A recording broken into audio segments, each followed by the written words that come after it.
फटाफट अंदाज में।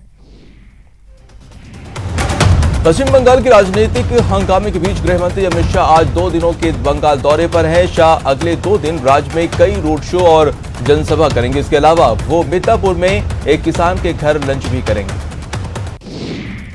शाह के बंगाल पहुंचने से पहले तृणमूल कांग्रेस की विधायक बनाश्री मैती ने भी पार्टी छोड़ने का ऐलान कर दिया है और उन्होंने पार्टी की प्राथमिक सदस्यता से इस्तीफा दे दिया है।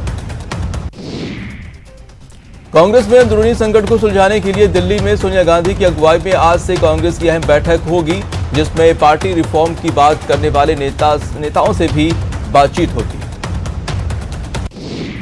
सीएम अशोक गहलोत कांग्रेस की अहम बैठक में हिस्सा लेने दिल्ली पहुंच चुके हैं। सीएम के दिल्ली दौरे में मंत्रिमंडल विस्तार, राजनीतिक नियुक्तियों और कांग्रेस की कार्यकारिणी को लेकर बातचीत हो सकती है।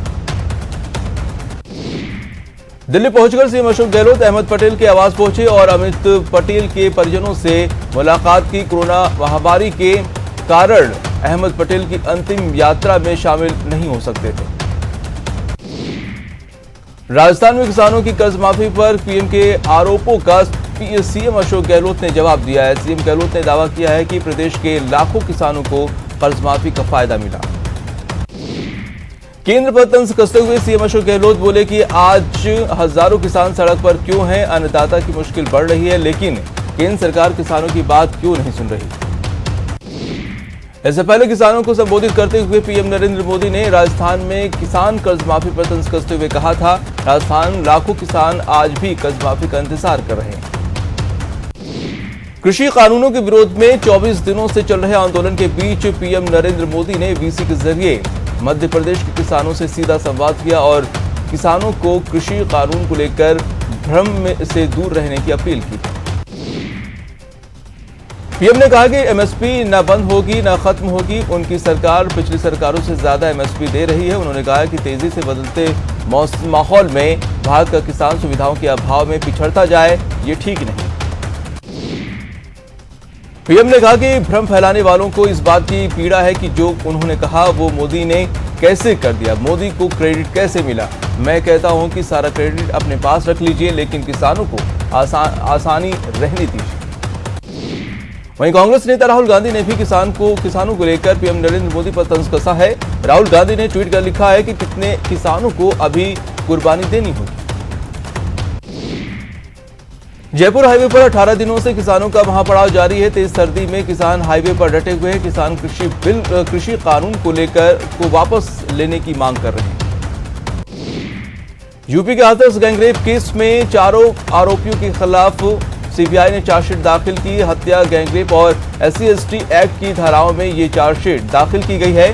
हाथरस कांड की पीड़िता के साथ 14 सितंबर को गैंगरेप हुआ था। दिल्ली में इलाज के दौरान पीड़िता की मौत हो गई थी। हाथरस केस में सीबीआई की चार्जशीट के बाद कांग्रेस नेता प्रियंका गांधी और एसपी अध्यक्ष अखिलेश यादव ने यूपी सरकार पर तंज कसा है। प्रियंका ने लिखा कि सत्यमेव जयते, तो अखिलेश ने लिखा बीजेपी की सरकार में लड़कर ही इंसाफ लिया जा सकता है। जम्मू कश्मीर में जिला विकास परिषद DDC चुनाव के अंतिम चरण के लिए शनिवार को वोटिंग होगी। आखिरी चरण में 46 महिला सहित कुल 168 उम्मीदवारों के भाग्य का फैसला होगा और 6,30,000 से ज्यादा मतदाता उनकी किस्मत का फैसला करेंगे। सरकार के 2 साल होने पर सीएम अशोक गहलोत ने प्रदेश को कई सौगात दी है। सीएम ने 10,508 करोड़ रुपए से ज्यादा के 1,374 कार्यों, योजनाओं और परियोजनाओं का लोकार्पण किया। सरकार के 2 साल पूरे होने पर राज्य स्तरीय वर्चुअल कार्यक्रम का आयोजन किया गया, जिसमें सीएम अशोक गहलोत ने 30 विभागों के 80 कामों का लोकार्पण और शिलान्यास किया। इस मौके पर सीएम अशोक गहलोत ने केंद्र पर जमकर वार किया। सीएम ने कहा कि बिना चर्चा के ही कोई बिल पास हो जाता है। उन्होंने कृषि कानूनों को किसान विरोधी बताया। सीएम ने कहा कि उनकी सरकार ने कोरोना का डटकर मुकाबला किया। उन्होंने कोरोना काल के दौरान स्वास्थ्य कर्मियों के काम की तारीफ की। सीएम ने कहा कि उनकी सरकार ने यह सुनिश्चित किया है कि लॉकडाउन में कोई भूखा नहीं सोए। सीएम ने दोहराया कि उनकी सरकार जो वादे करती है उसे पूरा करती है। उन्होंने कहा कि मैनिफेस्टो में जो भी वादे किए गए हैं उसे हर हाल में पूरा किया जाएगा। चित्तौड़गढ़ में अभयकांड योजना की शुरुआत हो गई है, जिसका उद्घाटन मुख्यमंत्री अशोक गहलोत ने वर्चुअल तौर पर किया। राज्य सरकार के 2 साल पूरे होने पर मुख्यमंत्री अशोक गहलोत ने प्रदेश को कई सौगातें दी हैं। सीएम ने कई विकास कार्यों का लोकार्पण और शिलान्यास किया। इसी क्रम में झुंझुनू के नवलगढ़ में भी एक सरकारी स्कूल को नया भवन लोकार्पित किया गया।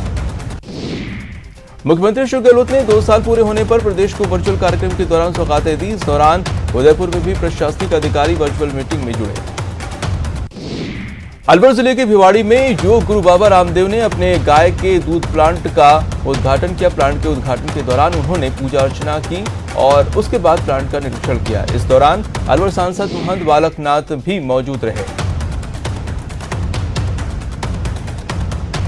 गहलोत सरकार के 2 साल पूरे होने पर परिवहन मंत्री प्रताप सिंह खाचरियावास ने प्रेस वार्ता की और बताया कि हम जल्द ही सरकार आपके द्वार अभियान लेकर आ रही है, जिसमें मौके पर ही लोगों की समस्याओं को दूर करने का प्रयास किया जाएगा।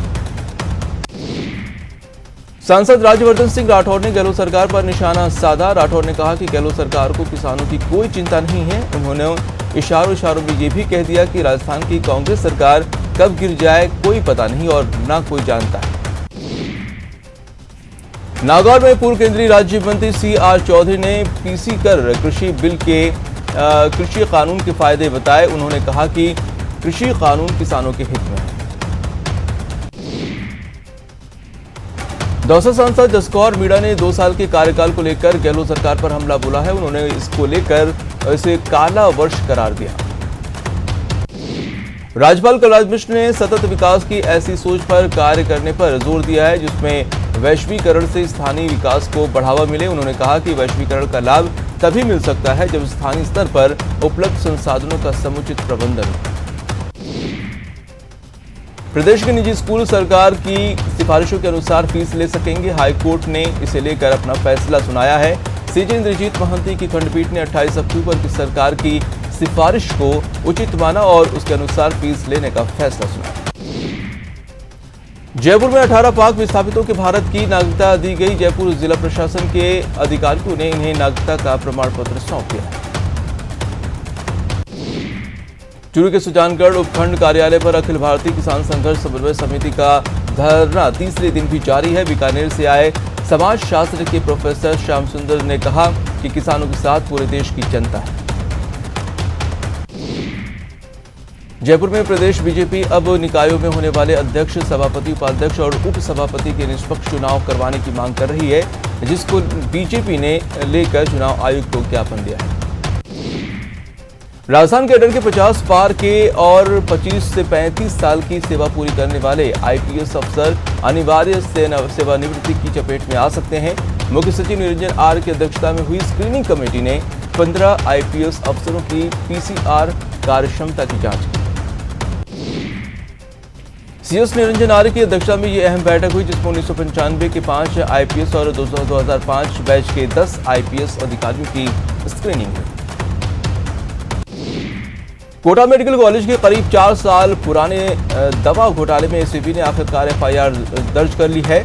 मामला साल 2016 का है, जब घटिया क्वालिटी की दवा को साजिश के तहत बदला गया था। चित्तौड़गढ़ पुलिस ने हत्या के आरोपी कैंटीन संचालक वरुण व्यास को न्यायालय में पेश कर 5 दिन के रिमांड पर लिया है। बीते महीने कैंटीन संचालक वरुण व्यास की मारपीट से बेगू की मौत हो गई थी। बूंदी में दुष्कर्म के मामले में पोक्सो न्यायालय में बयान देने आई नाबालिग से मारपीट कर फरार हो जाने का मामला सामने आया है। न्यायालय परिसर में हुई मारपीट पूरी घटना कानून व्यवस्था पर सवाल खड़े करती है। कोटा के गवर्नमेंट कॉमर्स कॉलेज में तनाव की स्थिति बनी हुई है। पूरा विवाद वाटर कूलर अपने नाम की पट्टिका लगाने को लेकर है। धौलपुर जिले के सरमथुरा थाना क्षेत्र में बाइक सवार 2 युवकों ने 17 साल के युवक को गोली मार दी, जिससे युवक की मौके पर ही मौत हो गई। घटना सुनकर रेलवे क्रॉसिंग के पास की है। धौलपुर जिले के सैपऊ थाना इलाके में गांव सहरोली में दहेज दानवों का कूट चेहरा सामने आया है। दहेज की मांग पूरी न होने पर नवविवाहिता और उसके पीहर पक्ष के लोगों पर ससुराल पक्ष ने लाठी डंडों से हमला बोल दिया। चूरू एसीबी ने कृषि उपज मंडी में घूसखोरी मंडी सचिव और उसके कनिष्ठ सहायक को 40,000 की रिश्वत लेते रंगे हाथों गिरफ्तार किया है। दोनों ने योजनाबद्ध तरीके से कृषि उपज मंडी में रिश्वत का काला कारोबार फैला रखा था। बीकानेर में अवैध शराब पकड़ने गई पुलिस टीम पर बदमाशों ने हमला कर दिया। हमले में गाड़ी के कांच तोड़कर आरोपी को छुड़वाने का मामला सामने आया। जालौर में परिवहन विभाग ने एक अनोखा चालान काटा है। स्कूटर सवार युवक को सीट बेल्ट नहीं लगा होने के बात को लेकर 1,000 का चालान थमा दिया। चालान देकर चालक भी चौंक गया। अलवर शहर के शिवाजी पार्क थाने की पुलिस ने सड़क पर पैदल चलते राहगीरों से मोबाइल छीनने के मामले में 3 आरोपियों को गिरफ्तार किया है। पुलिस ने इनके कब्जे से 3 मोबाइल और वारदात से प्रयुक्त बाइक बरामद किया है। चूरू के सुजानगढ़ में एक युवक ने फांसी के फंदे पर झुलसकर आत्महत्या कर ली है। मौके पर पहुंची पुलिस ने शव को राजकीय बकड़िया अस्पताल की मोर्चरी में रखवाया। धौलपुर जिले के बसेड़ी थाना इलाके में डकैत लादेन ने अपने हथियारबंद हथियारों के साथ पहुंचकर वहां काम करने वाले मजदूरों से मारपीट की और उनके मोबाइल छीन लिए। मुदी के गोठड़ा गांव में एक कलयुगी टीचर ने गुरु और शिक्षा के बीच पवित्र रिश्तों को शर्मसार किया है। क्लास 8 की बच्ची से हेडमास्टर ने रेप किया और उसे जान से मारने की धमकी भी दी। पुलिस ने आरोपी पर केस दर्ज कर तलाश उसकी शुरू कर दी। भरतपुर में ग्रामीणों ने पुलिस की डंडों से जमकर धुनाई कर दी। इस दौरान ग्रामीणों ने नकली पुलिस होने का आरोप लगाया है। बुद्धि न्यायिक मजिस्ट्रेट क्रम 1 ने चेक अनादर के मामले में फैसला सुनाया है। मजिस्ट्रेट ने इस मामले में अभियुक्त को बरी करते हुए परिवादी पर धोखाधड़ी करने के आरोप को सही ठहराया है। सीकर के नीमका थाना में शादी समारोह में फायरिंग के मामले में पुलिस ने 4 और आरोपियों को गिरफ्तार किया है। इस मामले में 5 आरोपियों की पहले ही गिरफ्तारी हो चुकी है। कोटा के जेके लोन अस्पताल एक बार फिर सुर्खियों में है। इस बार सुर्खियों की वजह है अस्पताल में अवैध वसूली, जहां बच्चे की जन्म प्रमाण पत्र देने के एवज में एक महिला कर्मी ने 1,000 रुपए की मांग की।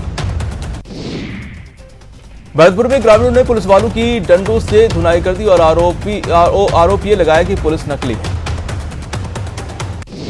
टोंक में कोरोना संक्रमण की गंभीरता को देखते हुए रात में कर्फ्यू लगाया गया। इसी दौरान गुरुवार की रात को गश्त में निकली पुलिस ने देर रात 40 से ज्यादा लोगों को कर्फ्यू के उल्लंघन का दोषी पाया और उन्हें समझा बुझाकर चेतावनी के साथ घर भेज दिया।